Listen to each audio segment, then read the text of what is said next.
Okay, once again. Okay, next topic, that's called capital rationing.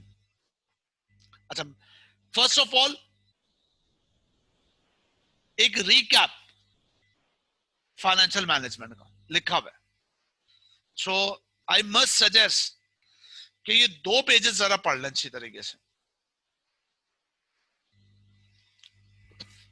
2 pages पढ़ लें, यानी कि पेज नंबर 22-23 अच्छी तरीके से रीड कर लें.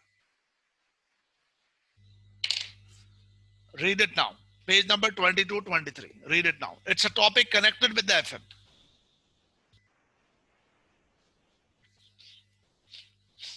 It's a topic connected with the FM.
जल्दी से देखिए, कैपिटल रेशनिंग का हमारा टॉपिक है और बड़ा सिंपल सी बात है. इसमें कैपिटल रेशनिंग का मीनिंग क्या है कि फाइनेंस यानी कि डेट एंड इक्विटी दोनों मिला के वो लिमिटेड है. आपके पास उसकी अवेलेबिलिटी लिमिटेड है, डेट और इक्विटी. ये मीनिंग है इसका.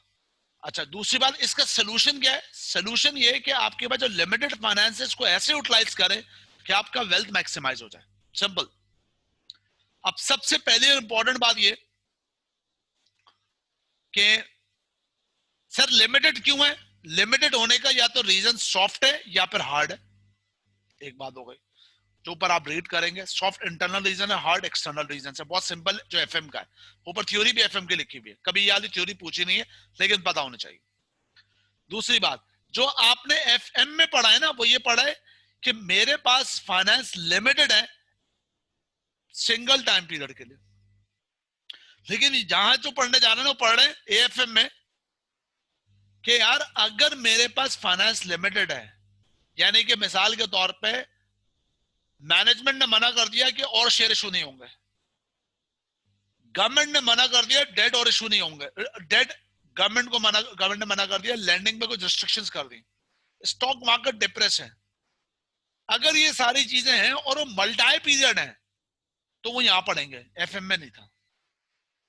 काम की बात सिर्फ इतनी सी है, जब आपने एफएम पढ़ा था तो सिंगल पीरियड कैपिटल रेशनिंग में आप देखते थे सोल्यूशन के लिए to maximize the wealth, divisible है या इनडिविजिबल. डिविजिबल पे आप क्या करते थे? पहले आप पीआई निकालते थे, एनपीवी डिवाइड बाय इन्वेस्टमेंट, और रैंकिंग कर देते थे. और इस रैंकिंग की बेस पे फाइनेंस एलोकेट करते थे ताकि एनपीवी मैक्सिमाइज हो जाए. इनडिविजिबल प्रोजेक्ट होता था, प्रोजेक्ट के कॉम्बिनेशन बनाते थे, ट्रायल एंड एरर. यार इन्वेस्टमेंट की लिमिटेशन पे होते हुए मैक्सिमम एनपीवी कहां पे करें, और फिर हम सोल्यूशन निकाल लेते थे. डिविजिबल प्रोजेक्ट का मतलब होता है जिसमें आपका कोई भी फाइनेंस जो है ना स्पेयर नहीं रहेगा, कहीं ना कहीं एडजस्ट हो जाएगा, अकोमोडेट. इनडिविजिबल का मतलब है हो सकता है कुछ प्रोजेक्ट आपके पास, कुछ पैसा आपके पास स्पेयर रह जाए. अब मैं ये बात कह रहा था, सुनिए, जब आप F5 या F2 पढ़ते हैं तो आपको एक बात बताई जाती है, कहते हैं कि अगर रिसोर्स लिमिटेशन है और एक रिसोर्स लिमिटेड है लिमिटिंग फैक्टर पे, तो ऐसी 2 स्टेप सॉल्यूशन करते हैं. लेकिन अगर रिसोर्स एक से ज्यादा लिमिटेड हो तो आपका जो बेस्ट सोल्यूशन होता है वो किससे निकलता है बताओ?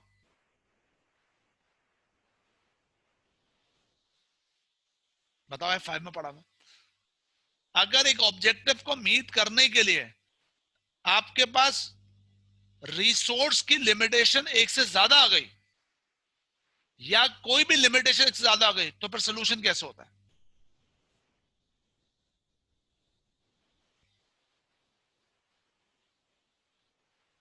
है?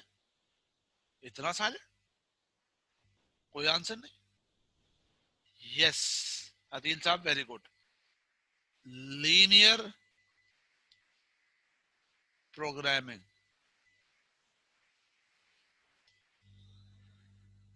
लीनियर प्रोग्रामिंग, मल्टी पीरियड का जो सोल्यूशन है वो बाय लीनियर प्रोग्रामिंग से होता है। सर यहाँ लीनियर प्रोग्रामिंग दोबारा पढ़ेंगे? बिल्कुल पढ़ेंगे, लेकिन परेशान ना हो, लीनियर प्रोग्रामिंग पढ़ेंगे लेकिन बहुत लिमिटेड पढ़ेंगे। सिलेबस में ग्राफिकल एस्पेक्ट नहीं है, सोल्यूशन निकालने का काम आपका नहीं होगा। सोल्यूशन निकालने का काम आपका नहीं होगा।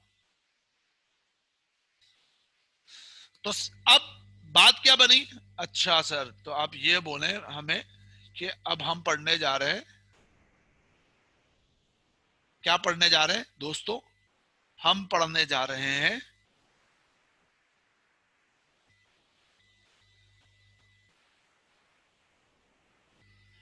Capital rationing. लेकिन पहले खुदा का वास्ता है, एफएम को रिवाइज कर लो।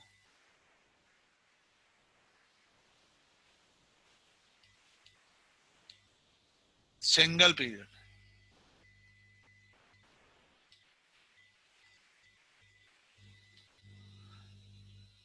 सिंगल पीरियड हो मल्टी पीरियड हो, हार्ड एंड सॉफ्ट एलिमेंट का जो रीजनिंग है ना, वो रीजनिंग पढ़ ली ऊपर वही एफएम वाली। और भाई इसको जरा सॉल्व कर लेते हैं जल्दी से। ये रहा, कुछ याद है? जल्दी से वर्कआउट करो उसको, वर्कआउट करो। क्या होता है? कहता है PL company has identified 4 NP positive NP project as follows. NPV है, इन्वेस्टमेंट है।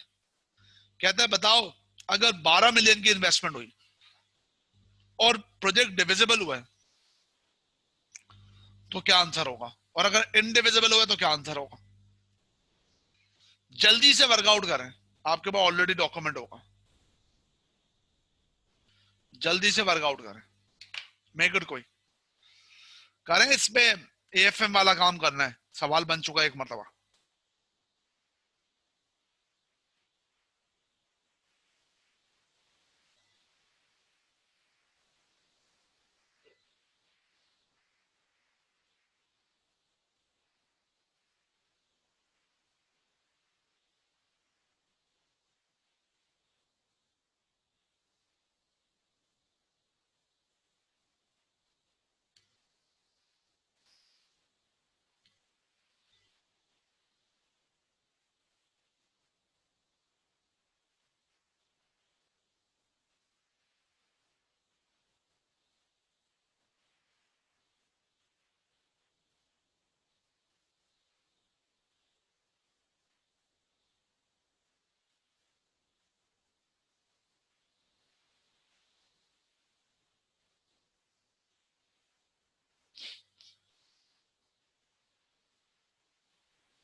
चलो भाई, कम ऑन।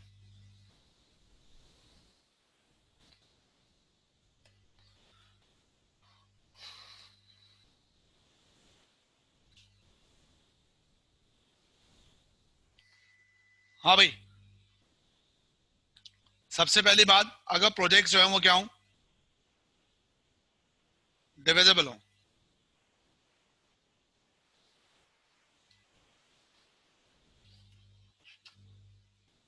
तो डिविजिबल हो तो सबसे पहले क्या निकालना है, पीआई। तो पीआई कैलकुलेट करें जल्दी से, NPV divide by investment.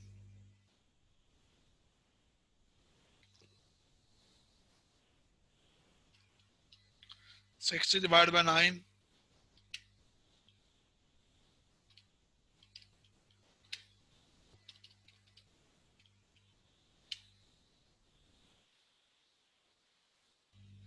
40 divide by 12,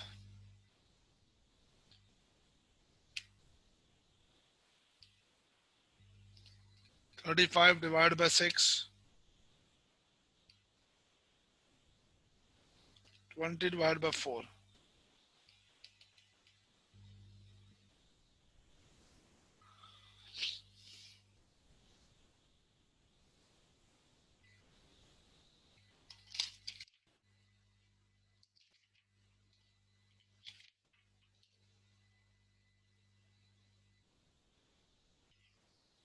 ठीक है ना, और रैंकिंग कर दें। रैंकिंग का मतलब सिंपल सी बात है बेटा, आरओआई है और कुछ नहीं। Number 1, number 2, number 3, number 4।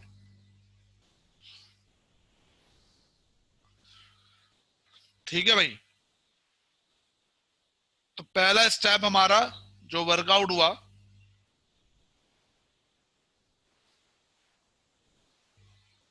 वो profitability index and rankings.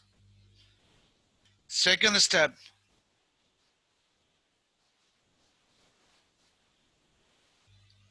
Finance की एलोकेशन। चलो बेटा,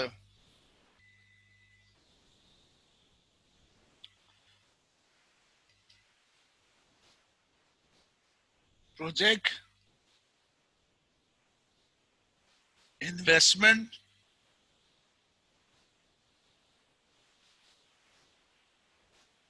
total investment not more than 12 million, और एनपीवी। तो पहला प्रोजेक्ट कौन सा है, ए प्रोजेक्ट के अंदर इन्वेस्टमेंट कितनी चाहिए, 9 million, total investment 9 million, NPV कितनी होगी, 60 मिलियन। उसके बाद ए हो गया, ए के बाद सी। सी में पैसा कितना चाहिए, 6। हमारे पास है ही कितना, 12। तो 3, तो टोटल कितना हो गया, 12। ठीक है ना। तो 35 की इन्वेस्टमेंट जो है वो रिलेट करती है 6 से, लेकिन हमने तो इन्वेस्टमेंट कितनी की, 3। तो 35 को प्रोपोर्शनेट करेंगे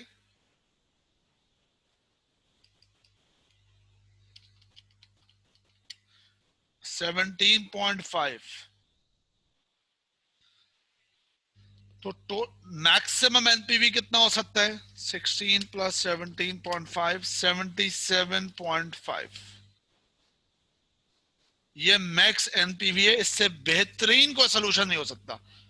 आई होप कि ये आपको बात समझ में मतलब रिकॉल हो गई होगी। मैं इसलिए करा दे रहा हूं भाई, ताकि आगे जाकर परेशानी ना हो। हाँ, अगर if in that case projects are indivisible,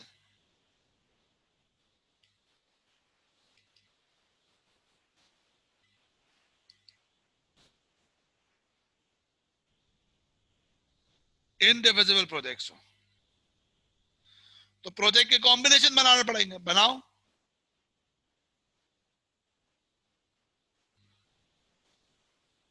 total investment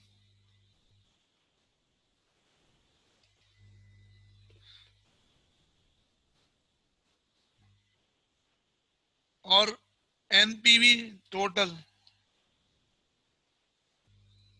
बनाइए प्रोजेक्ट कॉम्बिनेशन, क्या बनेगा? ऐसा कॉम्बिनेशन जिसमें इन्वेस्टमेंट 12 से ज्यादा नहीं हो सकती।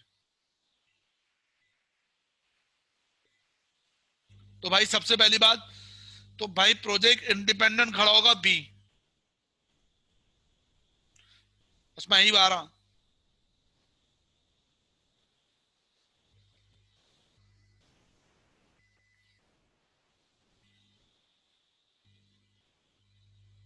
उसके बाद ए और सी नहीं बन सकते, एक्सीड कर जाएगा।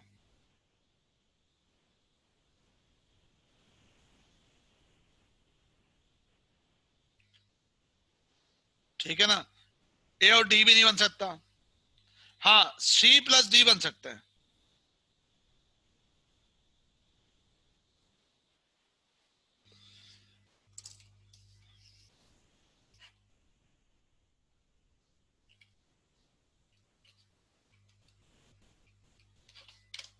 सी प्लस डी बन सकते हैं। टोटल इन्वेस्टमेंट कितनी है भाई? 6 प्लस 4 10, और मैक्सिमम एनपीवी 35 और 20 55। अच्छा, बाकी हम ये नहीं बोल सकते, हम कहते हैं ए और बी अलोन तो आ सकते हैं ना, ए अलोन आ सकता है भाई।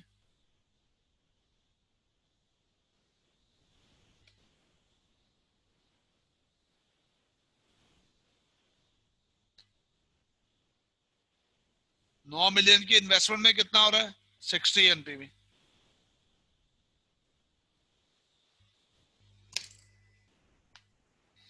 60 एनपीवी, ये पॉइंट आपके पास बिल्कुल।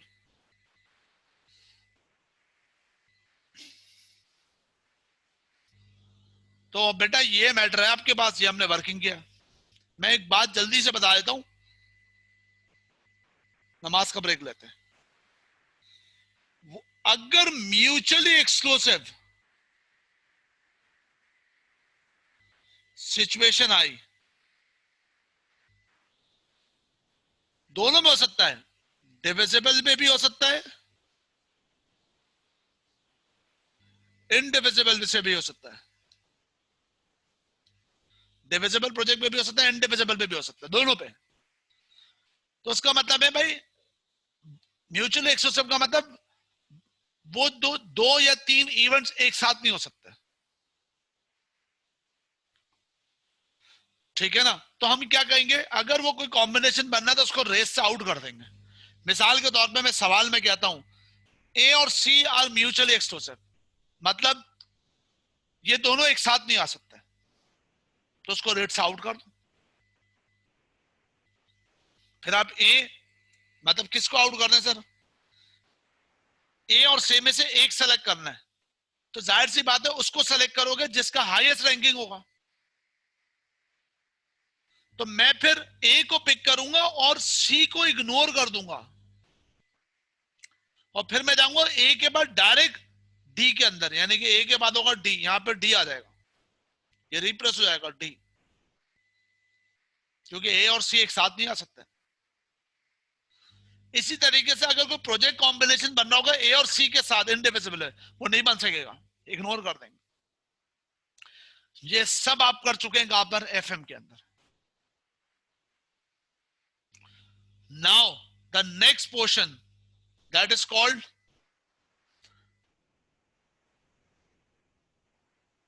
Multi period capital listing. We will discuss the point after the break.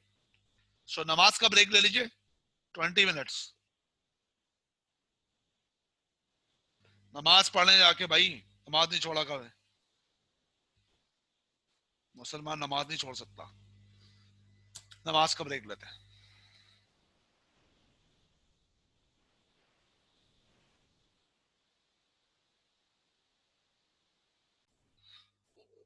Okay class, the topic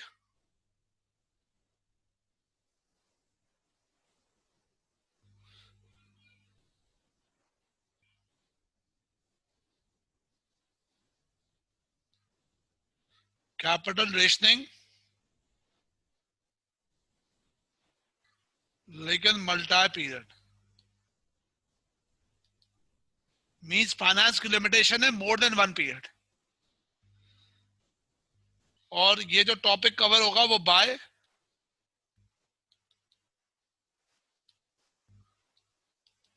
linear programming होगा।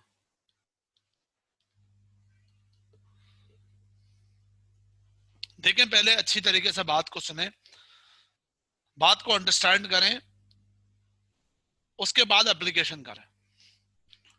सिचुएशन क्या है, what is about the situation. देखो, बात ये नहीं है, देखिए पहले तो एक बहुत इंपॉर्टेंट पॉइंट है जिसको आपने ना अपने जहन में रखना है, और वो पॉइंट क्या है। देखिए ख्वातीन और हज़रात,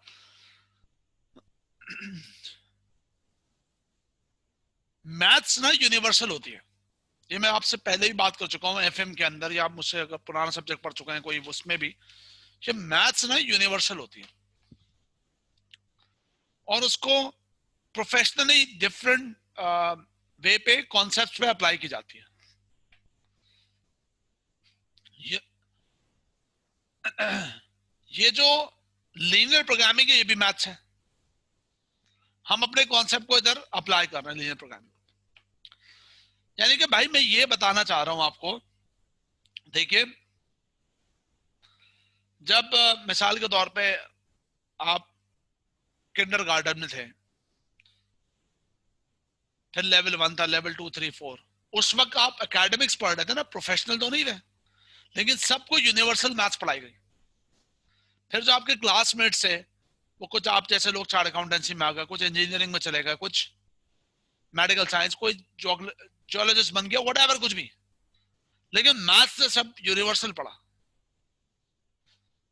ठीक है, स्टैंडर्ड पढ़ा, और वो अपने अपने प्रोफेशन में जहां उसकी यूटिलाइजेशन उसे यूटिलाइज कर रहे हैं। ठीक है, तो मैथ्स यूनिवर्सल होती है, एप्लीकेशन के हिसाब से यूज करते हैं। ठीक है, जैसे मिसाल के तौर पे एक इक्वेशन होती है y is equal to a plus B X, यानी कि इसमें एक वेरिएबल कांस्टेंट होता है और दूसरा वेरिएबल आप मूव कर रहा होता है। अब वो हम अपने फाइनेंस वाले कॉस्ट मॉडल पे अप्लाई करते हैं, उसको सेल्स प्राइस के अंदर भी अप्लाई कर देते हैं, जैसे कॉस्ट मॉडल पे अप्लाई करते हैं फिक्स वेरिएबल। अब तुम इंजीनियरिंग में चले जाओगे तो भाई वो अपने थ्योरी प्रेजेंट कर रहा होगा तो उसमें कहेंगे अदर थिंग रिमेन सेम, ये कांस्टेंट है, और उसके बाद other factor variable. Medical science में भी ऐसे ही हो रहा होगा, कोई फैक्टर कांस्टेंट है बाकी वेरिएबल हो रहा होगा। कितनी ऐसी चीज है। तो ऐसी बेटा यहां पर भी हम एक मैथ्स अप्लाई करेंगे, ऊपर भी हमने मैथ्स अप्लाई किया, यहां पर भी हम मैथ्स ही अप्लाई करेंगे। यहां पर भी हम जो है वो क्या कर रहे हैं, मैथ्स अप्लाई कर रहे हैं। अब क्या मतलब सर मैथ्स, ये लीनियर प्रोग्रामिंग दोस्तों एक मैथ्स है।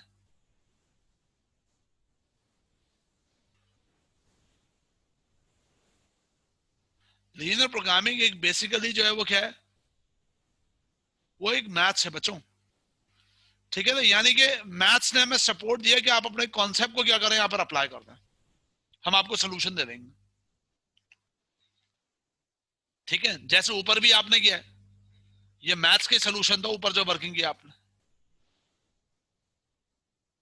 यहां पर क्या है, अच्छा सबसे पहली बात कॉन्सेप्चुअली हमारी बात की, कॉन्सेप्चुअली बात ये है कि भाई देखें हम सबका ऑब्जेक्टिव एक है, to maximize the wealth of share holder. यहां पर भी ये to maximize the wealth of NPV, ये हमारा क्या है, ऑब्जेक्टिव है। हम इसके लिए काम कर रहे हैं, इस पॉइंट के लिए। यहां पर भी हमने ये किया, इसको मैक्सिमाइज करने के लिए अगर एक रिसोर्स कांस्टेंट है, यानी कि एक टाइम पीरियड में रिसोर्सेज नहीं है, रिसोर्स यहां पर होगा, फाइनेंस एक टाइम पीरियड में नहीं है, तो हमने इस तरह से प्रोजेक्ट सॉल्व कर दिया। ठीक है, लेकिन बोला जाता है कि अगर एक से ज्यादा टाइम पीरियड पे एक से ज्यादा आपकी लिमिटेशंस आ गई, तो यहां पर एक से ज्यादा का मतलब है नंबर वन, हमारे कॉन्स्टेंट्स यानी कि लिमिटिंग फैक्टर्स वो एक से ज्यादा टाइम पीरियड पे है, तो टाइम पीरियड ना कांस्टेंट हो गया, ऑब्जेक्टिव वही रहा, एनपीवी, ऑब्जेक्टिव वही है एनपीवी, कांस्टेंट टाइम पीरियड है वो यहां पर एक साल है, हमारे सिचुएशन में एक से ज्यादा साल है, यानी कि मल्टी पीरियड में। तो भाई लीनियर प्रोग्रामिंग ने बोला तुम अगर जब मैथ्स करोगे तो मैथ्स के स्टेप्स लोगे, यानी कि बोलेगा ऑब्जेक्टिव क्या है तुम्हारा, पहले ये बताओ। आप कहेंगे टू मैक्सिमाइज एनपीवी, और इस एक मैक्सिमाइज एनपीवी की बेस पे आप इक्वेशन ड्राफ्ट करोगे, कंसिडरिंग कि आपको डिटरमिन करना पड़ेगा वो सारी चीजें क्या, कि जो भी आपके पास जो है वो क्या है, टाइम पीरियड की पर्टिकुलर लिमिटेशन। असल में आपके पास फाइनेंस लिमिटेड है पर्टिकुलर टाइम पीरियड पे, फाइनेंस लिमिटेड है टाइम पीरियड पे, ठीक है ना। अब फाइनेंस टाइम पीरियड का मतलब क्या है, सुनिएगा गौर से। मैं अगर आपसे कहता हूं आराम से सुने,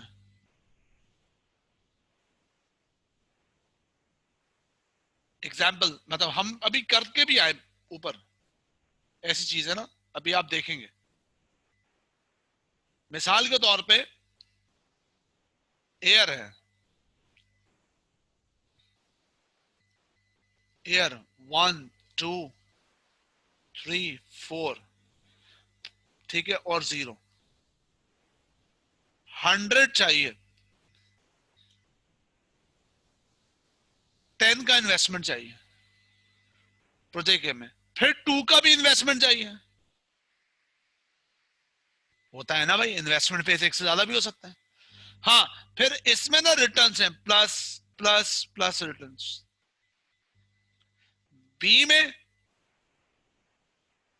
7 इन्वेस्टमेंट चाहिए, फिर रिटर्न है, return return return return. C में यहां पे इन्वेस्टमेंट चाहिए, यहां पर भी चाहिए इन्वेस्टमेंट, यहां पर भी चाहिए, फिर रिटर्न है। तो इसका मतलब है, अभी मैं कोई लीनियर प्रोग्रामिंग की बात नहीं कर रहा, इसका मतलब है कि भाई देखिए मुझे फाइनेंस चाहिए ईयर 0 में भी, ईयर 1 में भी, और कुछ 2 में भी चाहिए। और भाई मसला ये है कि जब मैंने कहा 3 प्रोजेक्ट में इन्वेस्ट करना चाहता हूं ए बी सी में, तो अब एबीसी को जब एक जगह किया दोस्तों, तो पता चला, एबीसी को जब एक जगह किया तो पता चला दोस्तों कि मुझे तो आज भी फाइनेंस चाहिए, 1 में भी चाहिए, यानी कि आज 1 जनवरी 2020 में भी चाहिए, 1 साल बाद भी चाहिए, 2 साल बाद भी चाहिए। तो मालूम किया फाइनेंस मिल सकता है क्या, अगर मिल जाएगा ना फाइनेंस तो मेरे तक मसला ही नहीं है। तो पता चला नहीं मिल सकता, और सिर्फ आज नहीं मिल सकता, अगले साल भी नहीं मिल सकता, यानी कि ईयर 1 में 0 में भी नहीं मिल सकता, 1 में भी नहीं मिल सकता, 2 में भी नहीं मिल सकता। मल्टी पीरियड कैपिटल रेशनिंग, ये होगा इस सिचुएशन। हाँ दोस्तों, एक बात इंपॉर्टेंट है, एक बात इंपॉर्टेंट है, हाँ दोस्तों, मुझे अगर सुनना गौर से, ईयर 1 में इन्वेस्टमेंट चाहिए ना, ईयर 1 में, तो कुछ सपोर्ट बी से मिल जाएगी, क्योंकि बी में रिटर्न आना ईयर 1 में शुरू हो जाएगा। या मुझे अगर ईयर 3 में इन्वेस्टमेंट चाहिए ना, सॉरी 2 में, तो मुझे ए और बी के इनफ्लो से कुछ सपोर्ट मिल जाएगा।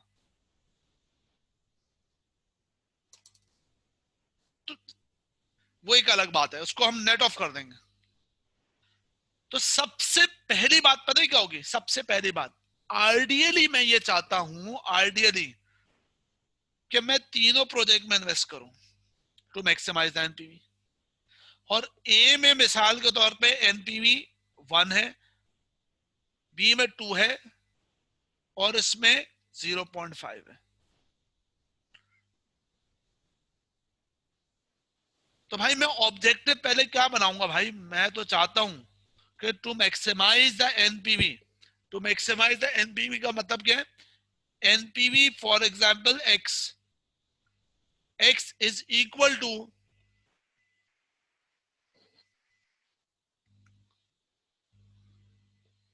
1 एनपीवी ए,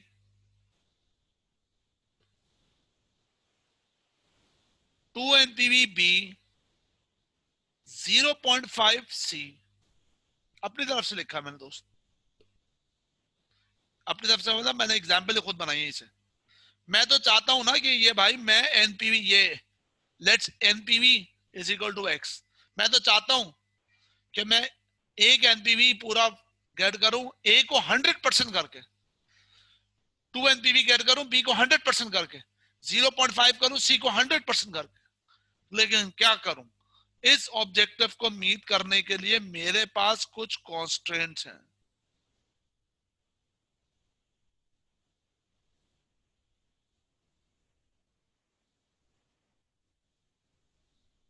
क्या करूं, मुझे इसको मीट करने के लिए मेरे पास कुछ पर्टिकुलर कॉन्स्ट्रेंट्स हैं, मसाइल है मेरे पास, कुछ पर्टिकुलर कॉन्स्ट्रेंट्स हैं। भाई क्या कॉन्स्टेंट है सर? यार मसला ये, मेरे पास जो कॉन्स्टेंट्स हैं वो ये है कि भाई देखें, मेरे पास टाइम पीरियड है 0, 1, 2, जिसमें मेरे पास फाइनेंस की लिमिटेशन है।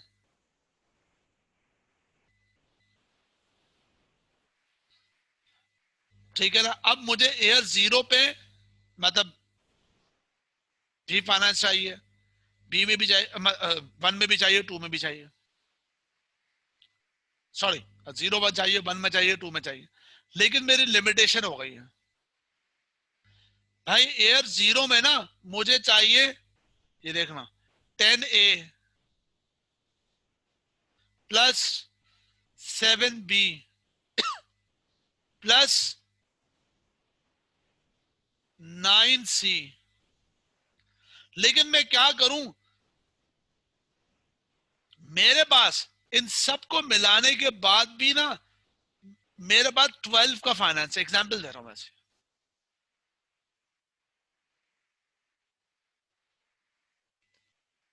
मैं 10 इन्वेस्ट करना चाहता हूं ए में, 7 इन्वेस्ट करना चाहता हूं बी में, लेकिन 9 इन्वेस्ट करना चाहता हूं सी में, लेकिन मेरे पास 12 की लिमिटेशन है। 12 के इक्वल करूंगा या इससे कम करूंगा, इससे ज्यादा हो ही नहीं सकती। ऐसी कुछ 1 का भी बनाऊंगा, ऐसी मैं 2 का भी बनाऊंगा, सवाल करेंगे तो वर्किंग होगा। ये मेरी कॉन्स्टेंट्स है। तो ये मेरा ऑब्जेक्टिव, ये मेरा कांस्टेंट, ऑब्जेक्टिव हो गया, कांस्टेंट हो गया। अब जाहिर सी बात है, ऑब्जेक्टिव और कांस्टेंट को लेते हुए लीनियर प्रोग्रामिंग का सॉल्यूशन बनेगा। ये सॉल्यूशन है कि सारे कांस्टेंट्स को मैं एक जगह पे क्या करूंगा, प्लॉट करूंगा और एक ऑप्टिमल पॉइंट आइडेंटिफाई करूंगा।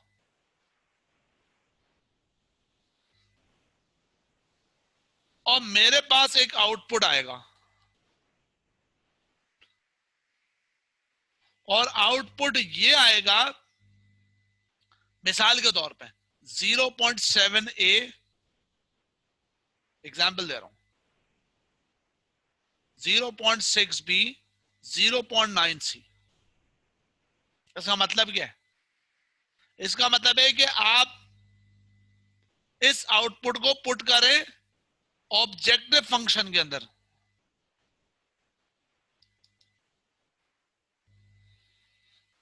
पुट कर दें इसको, ये रहा ऑब्जेक्टिव फंक्शन।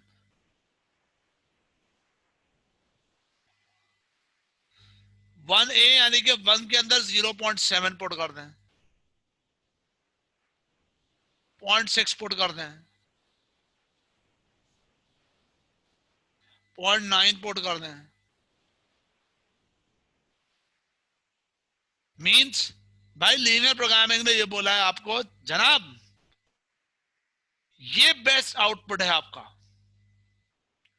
इस ऑब्जेक्टिव फंक्शन में पुट करें और मैक्सिमम एनपीवी कैलकुलेट कर लें। इससे बेहतरीन सोल्यूशन नहीं हो सकता। तो खवातीन हज़रात मुझे रिप्लाई कर दीजिए, क्या आपको मेरी बात समझ में आई? यानी कि मैंने क्या किया, आपकी जो F2 की लैंग्वेज है ना लीनियर प्रोग्रामिंग को, उसको ट्रांसफॉर्म कर दिए FM के पॉइंट ऑफ व्यू से। तो रिप्लाई करो भाई। हाँ हाँ, मैं तो बेसिक बात कह रहा हूं यार, बेसिक अंडरस्टैंडिंग। कि बेसिक अंडरस्टैंडिंग का मतलब हमारा ऑब्जेक्टिव क्या होगा और हमारे कॉन्स्ट्रेंट्स क्या होंगे, और फिर इसके अकॉर्डिंगली वर्कआउट है।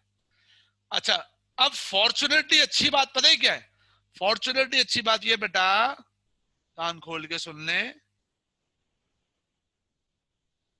ये आपके सिलेबस का पार्ट नहीं है।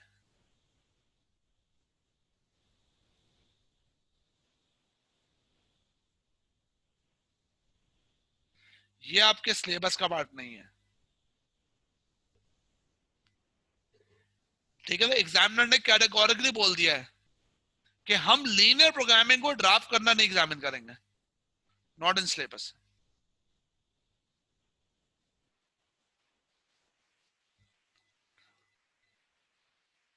सर ये क्या बात हुई, तो पूछेगा क्या? हाँ, ये पूछ सकता है कि भाई आप एक सिचुएशन का ऑब्जेक्टिव और कॉन्स्टेंट ड्रॉ करें, लेकिन लीनियर से आउटपुट डिटरमिन करना आपके सिलेबस का पार्ट नहीं है। हाँ, ये हो सकता है कि आपको आउटपुट दे दे और कहे कि उसको इंटरप्रेट करो, ये हो सकता है बिल्कुल।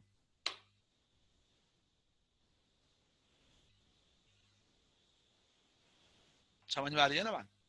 तो अब मैं आपसे पूछूं, समझ में आ रहा है? आप बोलेंगे अब आपके ऊपर से ये डायग्राम का प्रेशर कम हो गया ना, आप कहेंगे हाँ अब और समझ में आ रहा है, ये तो नहीं बनाना पड़ेगा ना, चल यार छोड़ भाई, इग्नोर मारो उसको।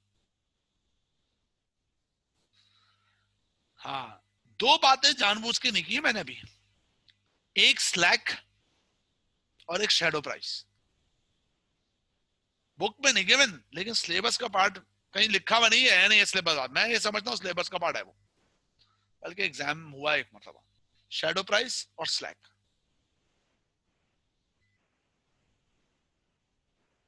तो ये है पॉइंट आपके पास रेलेवेंट, यार बच्चों। आ जाओ बेटा, अब मैं आपसे कहता हूं आप एक काम करें, भाई आप ना कुछ चीजें पढ़ लें, जो मैं कह रहा हूं ना उसके अकॉर्डिंग रीड कर लें।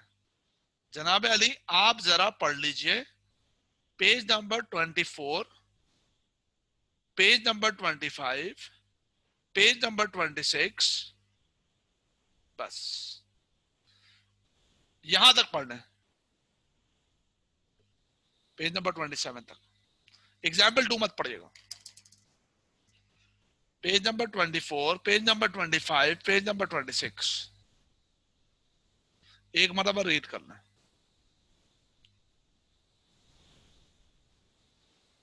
24 से लेकर 27 का first paragraph, read it carefully. अगर आप रिकॉर्डिंग भी सुन रहे हैं, आप रिकॉर्डिंग में सुन रहे हैं, तो बराए मेहरबानी वीडियो को पॉज करेगा, उसके बाद जो है यहाँ पर वर्कआउट करेगा, रीड करेगा।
चले जी, move on.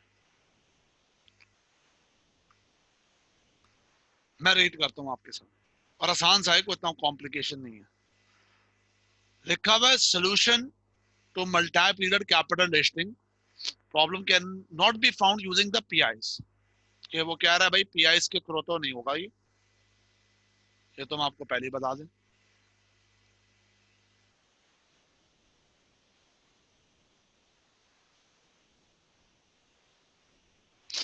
This method can only be deal with one limiting factor. तो आई होप ये बात तो समझ में आ गई होगी आप। One period of shortage, hence there are number of limiting factors, number of period of shortage. Linear programming techniques must therefore be applied. In the exam you will not be expected to produce the solution to linear programming, ये बड़ा important point है, but you may be asked to formulate the linear programming. In practice, long-term capital rationing is a signal that the firm should be looking to expand its capital base through a new issue of finance to the market.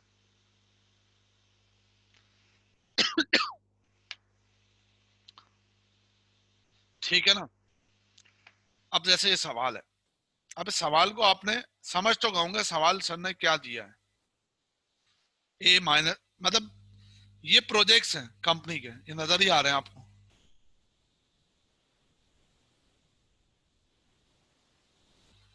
Project A B C D E F.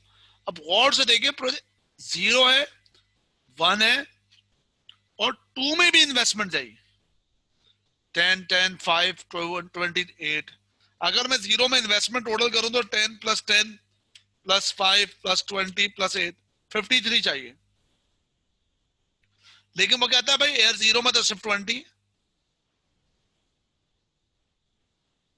अगर यहाँ पे गौर से देखें तो 53 चाहिए। 1 में अगर हम कहें तो 20 10 10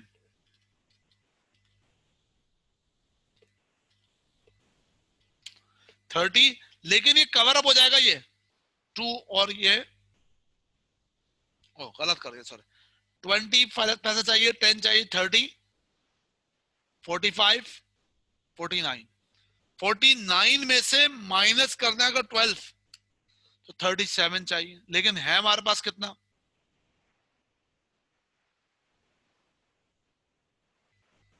Only 5,000 at T1 plus the cash inflows from the available project.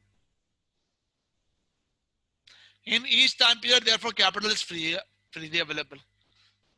यानी कि T1, T0, T1 के बाद freely available हो जाएगा। तो इसका मतलब है 2 में कोई कांस्टेंट नहीं है,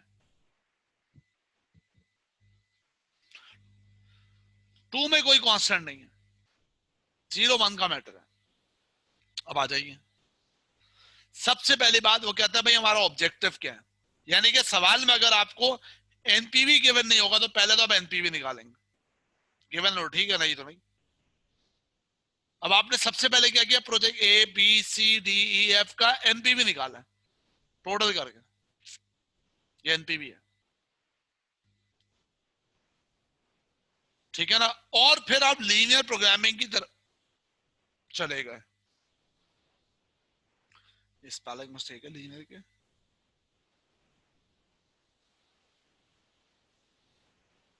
लीनियर प्रोग्रामिंग। अच्छा, पहला आपको पता है ना, अगर लीनियर प्रोग्रामिंग पता है, डिफाइन द अननोन्स। अननोन्स का मतलब वेरिएबल पुट करते हैं,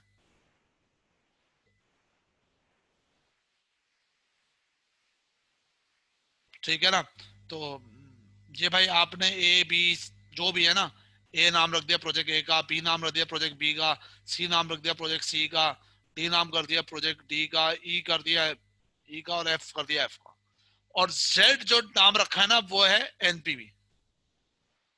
सिंपल बात है यार, ये इसमें कोई कॉम्प्लिकेशन नहीं होनी चाहिए, ठीक है ना। पूरा सवाल तो आएगा नहीं, इन्होंने ठीक है कर दिया। और फॉर्मुलेट द ऑब्जेक्शन फंक्शन, भाई ये मैं अज्यूम करूंगा ये आपको समझ में आएगा। जेड का मतलब है एनपीवी कि total NPV, it's total NPV. Total NPV is equal to A B C D E F का प्रोपोर्शन। याद रखेगा अगर तुम्हें एग्जामिनर को ट्विस्ट देता है सिंगल पीरियड कैपिटल रेशनिंग या मल्टी पीरियड कैपिटल रेशनिंग के किसी जगह पे एनपीवी नेगेटिव है, तो भाई हमारा ताल्लुक है टू मैक्सिमाइज द एनपीवी। तो नेगेटिव एनपीवी वालों को बाहर निकाल देना, इग्नोर करके कैपिटल रेशनिंग का वर्किंग करना, मिला के नहीं करना। ये नहीं करना सर एक प्लस है तो एक माइनस कर दूं, अबे दिमाग यूज करो। मैथ्स हम अपने कॉन्सेप्ट यूज करेंगे। शेयर होल्डर को क्या बताओगे, 4 प्रोजेक्ट पॉजिटिव वाले, एक नेगेटिव वाला है, वो बोलेगा पागल है क्या, नेगेटिव वाले को क्यों कंसिडर किया, to maximize the NPV. Maximize का ठेका लिया मिनिमाइज का। पहले बताएं यहां तक सबको समझ में आई बात जो मैंने आपको फरमाया।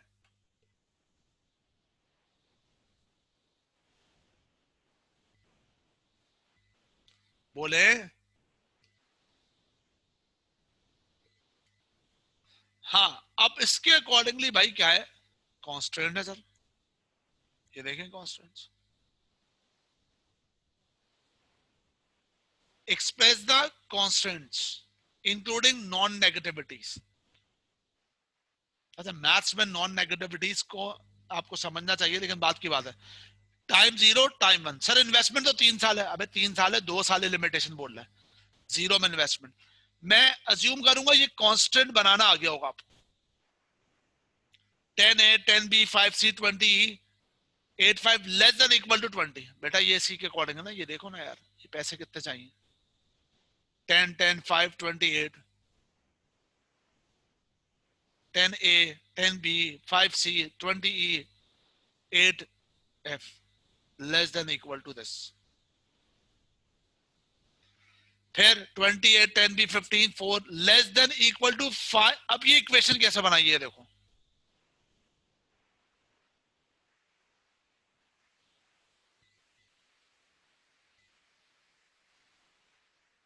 ये इक्वेशन समझ में आनी चाहिए।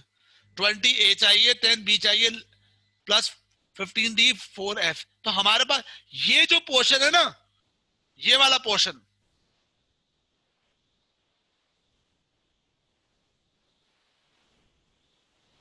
ये वाला जो पोर्शन है ना दोस्त, ये फाइनेंस जो अवेलेबल है,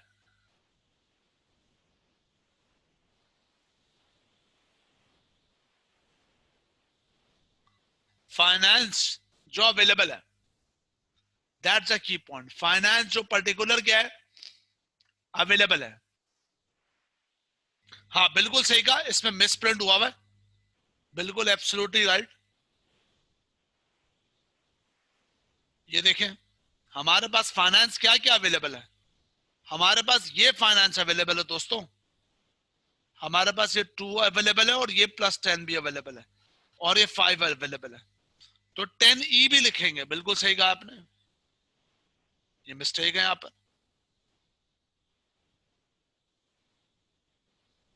+10E, तो यहां पर क्या बात हुई, यहां पर टोटल ये बात हुई दोस्तों, ये जो होगा ना पोर्शन, ये फाइनेंस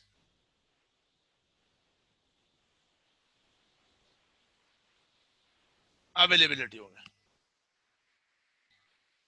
फाइनेंस की अवेलेबिलिटी हो गई है। तो समझ तो गए होंगे आप, एग्री। अब कहते हैं इंटरप्रेट करें रिजल्ट को।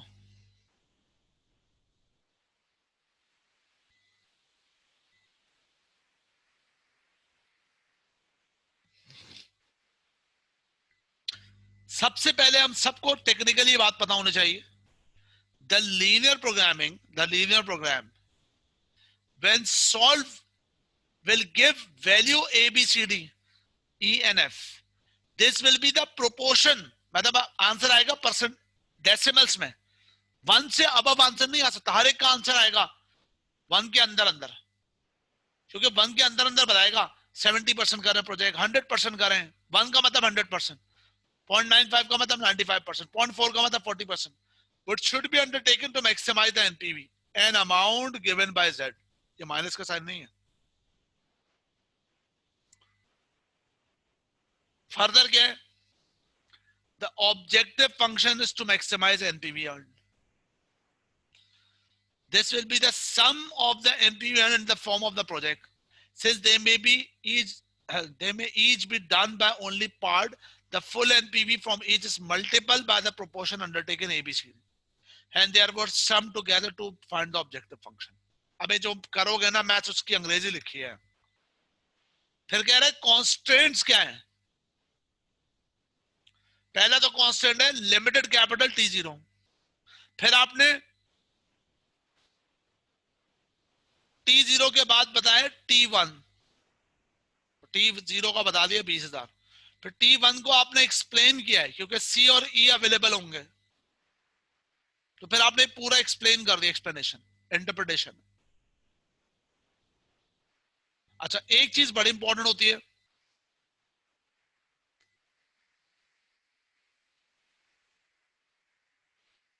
अब एक तरफ होता है, इधर सुनिएगा, लीनियर प्रोग्रामिंग में जब आप ग्राफ बना रहे होते हैं ना तो देखना पड़ता है आपको, मतलब एक है प्रोजेक्ट और एक है कांस्टेंट.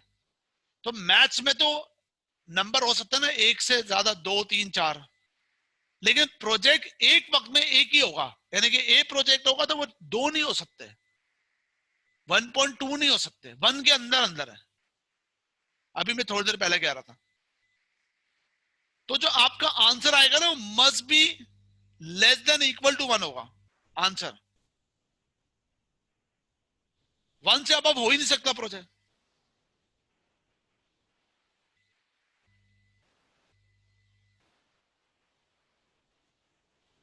वन से अबव हो ही नहीं सकता प्रोजेक्ट. तो ये जो चीज 1 से अबव नहीं हो सकती ना, उसको कहते हैं, ये जो टर्म यूज करते हैं, non negativities.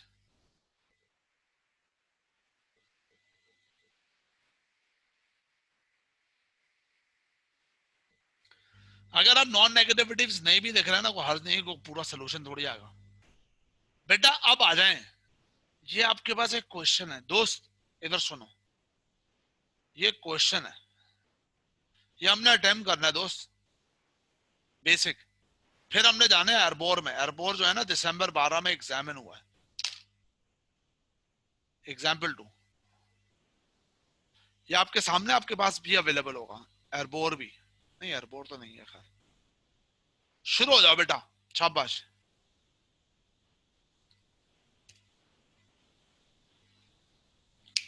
This is the question and your 10 minutes timer start. चलो भाई स्टार्ट.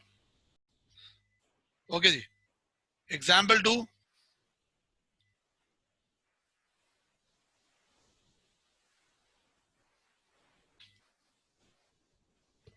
ठीक है जनाब वाले.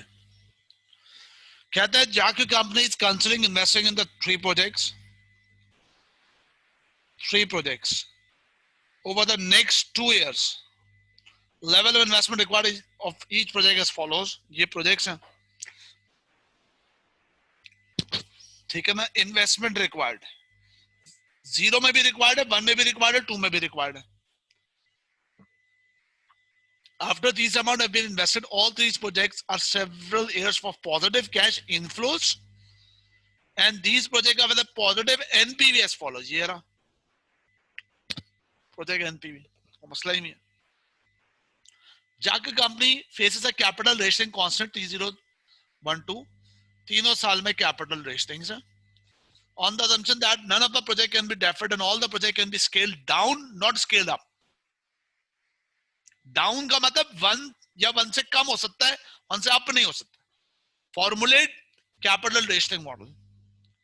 अब ये कैपिटल रेशनिंग के अकॉर्डिंग यहाँ पे वर्कआउट करना है दोस्तों, ठीक है ना. तो आपने एग्जाम्पल 2 के अकॉर्डिंगली किया. भाई सबसे पहले तो हम यही कहेंगे कि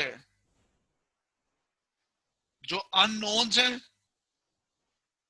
यानी कि जो वेरिएबल्स है वो आइडेंटिफाई करो. Identify variables unknowns. तो कुछ भी नाम रख दें,